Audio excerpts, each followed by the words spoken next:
The Ninjutso Katana Superlight came out in early 2022. It's wireless and has weight and features that compete with the G Pro X Superlight for just over half of its price. Is that $60 in price difference just paying for two different words in the mouse's name, or is there really still a reason to buy the G Pro Superlight over the Katana Superlight? He's Devin and I'm Eric. In this video, we'll be going over the shape, specs, and other features of this mouse to see if it makes the G Pro X Superlight no longer a worthwhile purchase.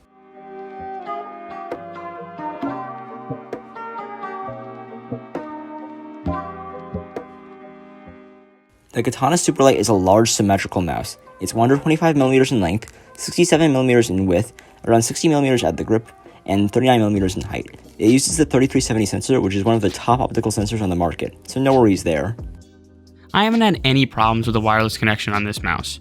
My only gripe is that the USB dongle is fairly tight to fit into the port for both Eric and my copy. However, this is a mild annoyance when plugging it in and really isn't a big deal. The battery life on this mouse is fantastic. It is advertised as having 96 hours in battery life, and it just feels like I almost never have to plug it in to charge it. At first, I was upset by Ninjutso using a proprietary magnetic charging cable rather than a more conventional and easier to replace USB-C cable. However, I was blown away by the quality of this magnetic cable that the mouse comes with. Not only does it feel robust, it is extremely flexible and light, and would be very reasonable to game with this while the mouse is charging. And it is worth noting that this cable can only charge the mouse and not send data, so this mouse still needs to be operated through wireless dongle even when it is plugged in. The weight on this mouse is insane. The Katana Superlight comes in at just 60 grams and is well balanced, which is incredible for a solid shell wireless mouse of this size. The weight is comparable to that of the G Pro X and is one of the lightest wireless mice out there. While at first glance one might compare this mouse to the G Pro X Superlight, the shapes are really quite different. The hump on the Katana is noticeably farther forward, the buttons have an aggressive curve, and the sides flare out more as you get lower on the mouse. Personally, I'm not a big fan of this shape. It just feels really wide, and the flaring out towards the bottom makes the mouse a bit more difficult to lift up. I often have a difficult time getting a consistent grip on this mouse.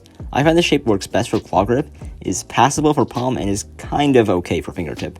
I would recommend it mostly to those with larger hands. This mouse has a very unique shape. The extremely curved triggers make some grips feel awkward. I find this mouse pretty comfortable to claw on, but I do a more unconventional claw grip, which is known as knuckle claw, so your results may vary. While I do palm most mice, I find the Katana to be very uncomfortable to palm. This is partly due to the extremely curved triggers, but mainly due to the shell tapering in the middle on the sides of the mouse. It feels slightly too narrow at those points, and also the fact that my hand has to curve around the grooves on the side make it very uncomfortable to palm for me. However, depending on your grip, the sides of the mouse may not be an issue for you. In terms of build quality, this mouse is really good. There is a bit of flex if you push really hard on the sides, however you shouldn't feel any of that flex in everyday use.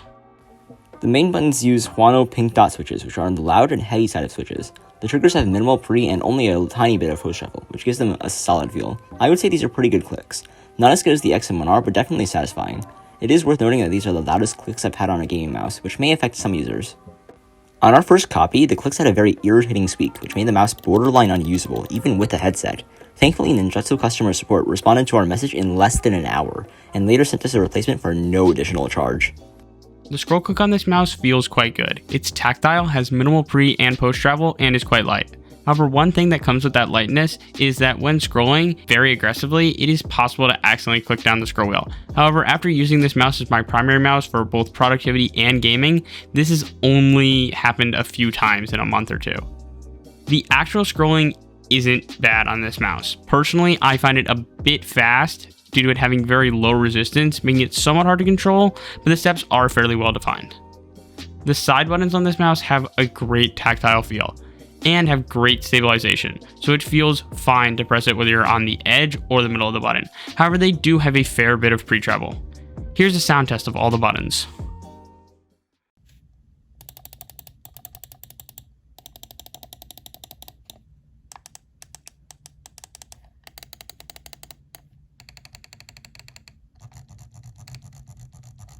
The feet on this mouse are 100% PTFE, and are nice and thick with some pretty good surface area and very rounded edges. These feet feel pretty similar to the larger skates on the XM1R, in that they are both extremely smooth but on the slower side, which I'm personally a fan of. Aftermarket feet would be better, but definitely are not needed.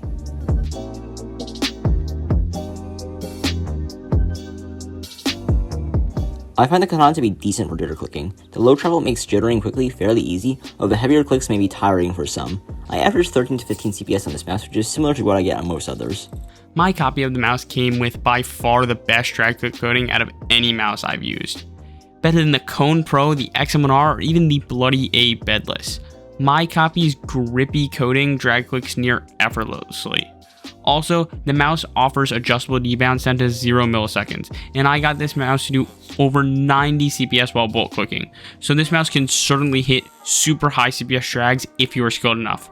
Personally, as a very inexperienced drag clicker, I was able to easily hit in the 30s of CPS on either button. However, the extreme curvature of this button may make drag clicking feel a bit different from other mice you've tried. This mouse is fairly easy to flat finger double click, but personally, I haven't been able to triple click it. I also don't find this mouse to be that comfortable to do timed double click bridging with. I would assume it's due to the curvature of the trigger throwing me off, but across the board, I am less consistent at double click speed bridging with this mouse compared to my other mice. Additionally, with butterfly clicking, it is fairly easy to hit 20 plus CPS on both the left or the right buttons. However, when jitter bridging using butterfly clicks, I tended to fall a bit more than I do on other mice. It is worth noting that my copy of the Katana Superlight does not have nearly as grippy of a coating on the buttons as Devon's. I can still drag click on the mouse, but it's not nearly as effortless as something like the XM1R for me. Devon's copy is a newer unit, so it could be a revision on future mice, but I can't say for sure. Your mileage may vary with button coating.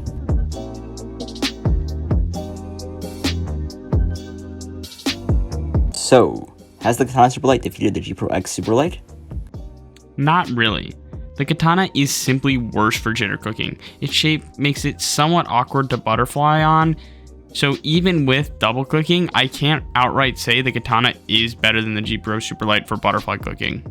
Although the katana is objectively better for drag click since, it can actually drag click, the shape of the triggers do make drag clicking a little harder, or at least very different to do. While the Katana maybe beats the GPX in some clicking methods, I still think the G Pro X is a better mouse. The shape of the GPX is just much better than that of the Katana in my opinion, and when picking a mouse, shape is king. The Katana may look similar to the GPX, but ultimately will only work for a smaller group of people. On paper, this mouse is one of the best values on the market. An incredibly lightweight, solid shell wireless mouse with great feeling clicks, good build quality, fantastic battery life, and adjustable debounce down to 0 milliseconds for just $90. Sadly, I think the shape kills that value for most people. However, if you are someone who likes this shape, you have just hit the jackpot, since you won't find anything close to this for just $90.